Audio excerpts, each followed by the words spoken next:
Hey everyone, welcome back to BioWiz and I am extremely sorry for the delay in uploading the video.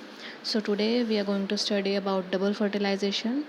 So जैसे कि हमने पहले discuss कर चुका है मेरी प्रीवियस वीडियोस में कि जब पॉलन मैच्योर हो जाता है और जो फीमेल गैमेटोफाइट है वो मैच्योर हो जाता है, उसके बाद जब पॉलन लैंड करता है पिस्टल में, तो पिस्टल की टेंडेंसी होती है कि वो रिकॉग्नाइज़ कर लेती है पॉलन को कि कौन सा उस स्पीसीज़ का पॉलन है और कौन सा नहीं है। तो अगर पॉलन जो ग्रेन बहुत सारे अलग अलग टाइप के आते हैं पिस्टल में, सो जो कंपैटिबल होगा उसी को एंट्री मिलेगी और जो कंपैटिबल नहीं होगा, जो किसी डिफरेंट स्पीसीज़ का पॉलन ग्रेन होगा, उसको एंट्री नहीं मिलती है, उसकी पॉलन ट्यूब नहीं जनरेट होती है। So moving forward, if the right type of pollen pistil accepted and promotes post pollination, तो क्या होता है अगर जो पॉलन ग्रेन है वो कंपैटिबल है, जो सही स्पीसीज़ का है, तो पिस्टल उसको एक्सेप्ट कर लेता है और उनके बीच में केमिकल इंटरेक्शन होता है। केमिकल कंपोनेंट जो होते हैं पॉलन के और पिस्टल के, वो आपस में इंटरेक्ट करते हैं और जो पॉलन ग्रेन होता है वो शुगर और मॉइस्चर अब्जॉर्ब करता है और क्या है अपना साइटोप्लाज्म को इंक्रीज़ करता है। फिर उसके जो जर्म पोर होते हैं उसमें से पॉलन ट्यूब की फॉर्मेशन होती है और वो पॉलन ट्यूब का स्टिग्मा के थ्रू ओवरी तक पहुंचती है। तो the pollen grain germinates on stigma to produce pollen tube through one of the germ pore, जो कि अभी हमने डिस्कस करा। The content of pollen move into the germ tube and reach the ovary. और फिर क्या होता है कि जो जितने भी कंटेंट है जो पॉलन ग्रेन के, वो पॉलन ट्यूब में चले जाते हैं और उसके पॉलन ट्यूब के थ्रू वो कहाँ पहुँचते हैं, ओवरी तक पहुँचते हैं। ठीक है। Next, in some plants where pollen grain is shed during the two-celled condition, the germ cell divides into two male gametes during the development in stigma। तो किसी किसी प्लांट्स में क्या होता है कि जो पॉलन ग्रेन होता है वो टू सेल्ड कंडीशन में शेड करता है। टू सेल्ड कंडीशन में वो जो पिस्टल है उस पर आ जाता है, डिपॉजिट हो जाता है। तो उस केस में क्या होता है कि जो दो मेल गैमेट्स हैं वो स्टिग्मा के अंदर डेवलप होते हैं। बट अगर जो पॉलन ग्रेन है किसी किसी प्लांट्स में वो थ्री सेल्ड कंडीशन में शेड हो रहा है, तो उस केस में क्या होता है जो मेल गैमेट्स होते हैं वो पहले से ही फॉर्म हो चुके होते हैं, स्टिग्मा में वो डेवलप नहीं होते हैं।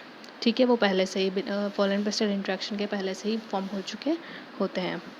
Pollen tube after reaching the ovary enters ovule through micropyle. और जो पॉलन ट्यूब होती है वो ओवरी में कहाँ से एंटर करती है, माइक्रोपाइल से। जो छोटी सी ओपनिंग मैंने बताई थी प्रीवियस वीडियो में, जिसमें क्या है कि जो इंटेग्यूमेंट्स हैं, इंटेग्यूमेंट्स पूरा उसको कवर नहीं करते हैं न्यूसेलस को। एक छोटी सी ओपनिंग होती है जिसको हम माइक्रोपाइलर एंड बोलते हैं या माइक्रोपाइल बोलते हैं। तो जो माइक्रोपाइल होता है वहीं से क्या होता है पॉलन ट्यूब एंटर करती है ओवरी में and then enters one of the synergids. और ओवरी में एंटर करने के बाद वो किसी दो सिनर्जिड्स होते हैं उनमें से एक में वो एंटर करती है। और क्या होता है थ्रू फिलिफॉर्म अपरेटस। और किसके थ्रू करती है, फिलिफॉर्म अपरेटस के थ्रू। प्रीवियस वीडियो में हमने डिस्कस करा था कि फिलिफॉर्म अपरेटस का क्या काम होता है कि वो जो पॉलन ट्यूब है उसको गाइड करता है। ठीक है, एम्ब्रियो तक उसको गाइड करता है, एम्ब्रियो सैक के अंदर। ठीक है। Next, all these events from pollen deposition on stigma until pollen tube enters the ovule are together referred as pollen pistil interaction। और ये जो सारा हमने अभी तक पढ़ा कि pollen डिपॉजिट हुआ, उसने pollen ट्यूब बनाए, pollen ट्यूब को फिलिफॉर्म अपरेटस ने गाइड करा ओवरी के ओव्यूल तक, तो ये सारा जो इवेंट हुआ इसको हम pollen pistil interaction कहते हैं। After entering the synergids pollen tube release the male gamete. तो जब सिनर्जिड्स में एंटर कर जाती है पॉलन ट्यूब तो वो मेल गैमेट्स को रिलीज़ कर देती है, मेल गैमेट्स को छोड़ देती है into the cytoplasm of synergids, synergids के साइटोप्लाज्म में। ठीक है, एक मेल गैमेट क्या करता है, वो एक्स सेल के न्यूक्लियस के साथ फ्यूज़ कर जाता है और सिंगैमी कंप्लीट करता है। जो दूसरा होता है वो क्या करता है, वो जो सेंट्रल सेल के दो पोलर न्यूक्लियर हैं उनके साथ जाके फ्यूज़ करता है और क्या करता है, एक ट्रिप्लॉइड प्राइमरी एंडोस्पर्म न्यूक्लियस को फॉर्म करता है। तो जो पहला मेल गैमेट फ्यूज़ हुआ एक्स सेल के न्यूक्लियस के साथ, उसने जाइगोट बनाया जो कि डिप्लॉइड होता है। जो दूसरा मेल गैमेट था उसने सेंट्रल सेल के जो पोलर न्यूक्लियर हैं उनके साथ फ्यूज़ करा और एक ट्रिप्लॉइड प्राइमरी एंडोस्पर्म न्यूक्लियस बनाया। और ये किस प्रोसेस से बनता है, ये जो फ्यूज़न होता है, ये triploid primary endosperm nucleus PEN बनने का, उसको हम ट्रिपल फ्यूजन कहते हैं. Okay, since two type of fusions, that is syngamy and triple fusion, take place in embryo sac, the phenomenon is termed as double fertilization. और क्योंकि यहाँ पे दो टाइप के फ्यूजन हो रहे हैं, एक तो syngamy हो रहा है जो नॉर्मली होता ही है कि मेल गैमेट फीमेल गैमेट के साथ फ्यूज़ करा और उसने जायगोट बनाया, डिप्लॉइड सेल बनाया, और एक तो ये हो गया syngamy वाला प्रोसेस, और दूसरा फ्यूजन कौन सा हो रहा है, ट्रिपल फ्यूजन, जिसमें 3 न्यूक्लियस फ्यूज हुए, 2 न्यूक्लियस सेंट्रल सेल के और जो एक जो मेल गैमेट है ही वो. ठीक है, तो ट्रिपल फ्यूजन और syngamy हो रही है, तो इस प्रोसेस को हम क्या नाम देते हैं, डबल फर्टिलाइजेशन, क्योंकि दो टाइप के फर्टिलाइजेशन हो रहे हैं इसमें. ठीक है, the central cell after triple fusion become primary endosperm nucleus, और जब ट्रिपल फ्यूजन हो जाता है तो जो PEN प्राइमरी एंडोस्पर्म न्यूक्लियस है वो प्राइमरी एंडोस्पर्म सेल PEC बन जाता है एंड डेवलप्स इनटू एंडोस्पर्म. और किस में डेवलप करता है, एज एन एंडोस्पर्म वो डेवलप करता है. जब पोलन ट्यूब अंदर आ गई तो सिनर्जिड्स का काम खत्म हो गया, वो डीजनरेट हो गए, और जो एक्स सेल का न्यूक्लियस था उसके साथ एक मेल गैमेट फ्यूज और उसने यहाँ पे जाइगोट बना दिया, जिसकी प्लॉइडी क्या है, 2N है, डिप्लॉइड सेल है ये. In the centre you can see primary endosperm nucleus जिसकी प्लॉइडी 3N है और जिसकी शॉर्ट फॉर्म क्या है, PEN, पेन. उसके चारों तरफ जो ग्रीन स्पेस है वो प्राइमरी एंडोस्पर्म सेल है, और जो डीजनरेटिंग एंटीपोडल सेल्स, यहाँ पे एंटीपोडल्स का काम भी ख़त्म हो गया तो वो डीजनरेट हो गए हैं. मूविंग फॉरवर्ड, जो जाइगोट होता है हमारा, the zygote develops into an embryo. Zygote क्या करता है, फिर डेवलपमेंट होता है उसका और वो एम्ब्रियो बनाता है. और जो हमारा एंडोस्पर्म सेल है उसमें फर्दर डिविजन्स होते हैं, रिपीटेड डिविजन्स होते हैं, और वो ट्रिप्लॉइड एंडोस्पर्म टिश्यू की फॉर्मेशन करता है. और ये जो ट्रिप्लॉइड एंडोस्पर्म टिश्यू हैं, इसके जितने भी सेल्स होते हैं वो क्या होते हैं, उनमें रिजर्व फूड मटेरियल भरा होता है. और ये किस चीज़ के लिए यूज़ होता है, nutrition of developing embryo. Embryo के डेवलपमेंट के दौरान इसका सारा यूज़ हो जाता है. अब क्या होता है कि sometimes endosperm is completely consumed. कभी कभी क्या होता है कि जब सीड मैच्योरेशन का टाइम होता है, जो मैं बोल रही हूँ एम्ब्रियो डेवलप हो रहा है या सीड डेवलप हो रहा है, सीड मैच्योर हो रहा है, तो उस टाइम क्या होता है कि जो ये एंडोस्पर्म है सारा, ये क्या होता है, कम्प्लीटली कंज्यूम हो जाता है. इसके एग्जांपल हैं ग्राउंडनट और बीन्स. अब ये एंडोस्पर्म होता क्या है, आपने देखा होगा कि किसी किसी सीड में क्या होता है कि जब हम सीड को तोड़ते हैं तो उसके अंदर सेमी लिक्विड फॉर्म में कुछ होता है, लिक्विड टाइप का भरा होता है, सेमी लिक्विड होता है, तो गीला सा, और it might be slightly sticky. तो वो क्या होता है, वो एंडोस्पर्म होता है, और वो बहुत ज़्यादा हाईली न्यूट्रिशियस होता है. ठीक है, कोकोनट का एग्जांपल ले लीजिए. कोकोनट में आपने देखा होगा जब हम कच्चा नारियल लेते हैं और उसको हम फोड़ते हैं तो उसके अंदर में से बहुत सारा पानी निकलता है, और एक को हम वो भी बोलते हैं कि जो उसकी वॉल्स में वाइट कलर की लेयर होती है जिसको हम बोलते हैं कि ये नारियल की मलाई है. That is actually the endosperm. Okay, that is actually the triploid endosperm tissue. Okay, तो वो क्या होता है, हाईली न्यूट्रिशियस होता है. और बहुत बार आपने सुना भी होगा, पढ़ा भी होगा कि ये जो नारियल का पानी होता है ये बहुत अच्छा होता है सेहत के लिए.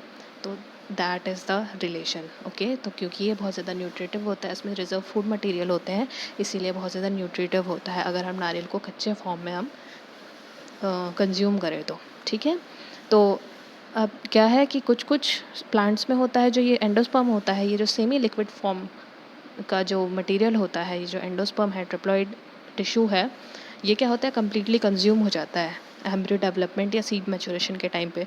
तो वो सूख जाता है, अंदर से जो सीड है वो सूख जाती है. बहुत सारे सीड्स में आपने फोड़ के देखा होगा, उसमें कुछ ऐसा स्टिकी मटेरियल या लिक्विड मटेरियल नहीं रहता है, क्योंकि वो पूरा कंज्यूम हो चुका होता है. और इसके एग्जाम्पल दे रखे हैं इन्होंने, क्या है ये, मूंगफली, ग्राउंडनट और बीन्स. जितने भी टाइप के बीन्स होते हैं आपके और मूंगफली होती है, उसमें आप देखेंगे कि आप उनको तोड़ेंगे तो उसके अंदर में से कोई सेमी लिक्विड मटेरियल नहीं निकलेगा.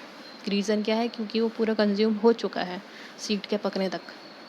और किसी किसी प्लांट में क्या होता है कि वो परसिस्ट करता है सीड मैच्योरेशन के टाइम पे, वो होता है उसमें, बट जब सीड जर्मिनेट करते हैं तब वो कंज्यूम हो जाता है. मैच्योरेशन के टाइम पे, मैच्योरेशन जर्मिनेशन दो अलग अलग टर्म है. मैच्योरेशन मतलब जब सीड एम्ब्रियो डेवलप हो रहा है और सीड पक रहा है, और क्या कहते हैं, सीड जर्मिनेशन मतलब जब हम उसको जर्मिनेट कर रहे हैं, जब उससे नया प्लांट बन रहा है. सीड मैच्योरेशन को आप ऐसे समझ सकते हो कि जो कच्चा नारियल है वो कम्प्लीटली मैच्योर्ड सीड नहीं है. ठीक है, उसमें क्या है, एंडोस्पर्म होता है. हरा नारियल जो होता है उसमें एंडोस्पर्म होता है, जिसको हम नारियल का पानी या मलाई बोलते हैं नारियल की. बट जब वो नारियल पक जाता है, जब वो आउटर आउटर जो उसकी अपीयरेंस होती है वो ब्राउन हो जाती है, तो वो क्या होता है, वो जो एंडोस्पर्म होता है वो हार्ड हो जाता है और एक थिक वाइट लेयर बनाता है जिसको हम नारियल की गरी कहते हैं, ठीक है, जिसको हम खाते हैं और बहुत सारे हमारे जो इंडियन स्वीट्स हैं उसमें भी डालते हैं, ठीक है। तो जो ब्राउन वाली फॉर्म होती है कोकोनट की, तो वो मैच्योर्ड फॉर्म होती है। जो हरा नारियल होता है वो सीड मैच्योरेशन चल रहा होता है, तो उस टाइम क्या होता है, उसमें एंडोस्पर्म होता है। बट सीड जब कम्प्लीटली मैच्योर्ड हो गया होता है, जब वो जर्मिनेशन के लिए रेडी हो जाता है, तो उसमें क्या होता है कि जो एंडोस्पर्म है वो कम्प्लीटली कंज्यूम कर लेता है सीड, ठीक है। और इसके एग्जांपल है कैस्टर और कोकोनट। कैस्टर के सीड और कोकोनट के सीड में आपने ये चीज़ बहुत इजीली आप नोटिस कर सकते हैं कि मैच्योरेशन के टाइम पे एंडोस्पर्म उसमें होता है प्रेजेंट, और जब वो पूरी तरह से पक जाते हैं तो फिर वो क्या होता है, टोटली कंज्यूम हो जाता है। तो आज के लिए बस इतना ही। आई होप आपको समझ में आ गया होगा डबल फर्टिलाइजेशन का कॉन्सेप्ट क्या है। ये बहुत ही ज़्यादा इम्पोर्टेंट टर्म है इस चैप्टर से। आई थिंक जो सबसे ज़्यादा इम्पोर्टेंट जो टॉपिक है वो यही है, और ये माइक्रोस्पोरोजेनेसिस और मेगास्पोरोजेनेसिस इंटरलिंक्ड है, इसीलिए इसको स्टार्ट करने से पहले वो स्टार्ट करना ज़रूरी था।